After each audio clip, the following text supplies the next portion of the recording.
जय जोहार संगवारी हो। मैं हूं आपन के संग ललिता चक्रधारी और आपन देखत हो न्यूज प्लस 21। चले एक नजर डालथन बिहने के 10 बड़े खबर में।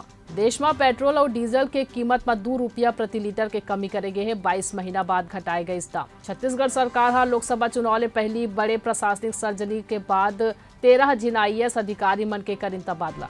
रायपुर में छत्तीसगढ़ रोजगार ऐप शुरू। पंजीयन पर अब नहीं होही कार्यालय के दौरा। विजय शर्मा अग्निवीर मल्ला सम्मानित घलो करे। ममता बनर्जी के माथा और नाक में 4 टाका लगिस। डॉक्टर हकीहीन ओला कोनो हाथ धक्का दे रही। कोलकाता पुलिस हा जांच शुरू करे। चुनावी बॉन्ड ले भाजपा ला सबले ज्यादा चंदा। निर्वाचन आयोग हा 763 पृष्ठ के 2 सूची अपलोड करिस। ज्ञानेश कुमार सुखबीर सिंह संधू हा नवा निर्वाचन आयोग के पदभार संभाली। प्रधानमंत्री मोदी आज केरल और कर्नाटक के दौरा में रही। NDA उम्मीदवार मन के पक्ष में करी प्रचार। उड़ीसा के संबलपुर में सड़क दुर्घटना में बीजेपी नेता प्रसन्ना आचार्य घायल हुई, अस्पताल में भर्ती। जम्मू कश्मीर के श्रीनगर के फर्नीचर फैक्ट्री में लगी भारी आग।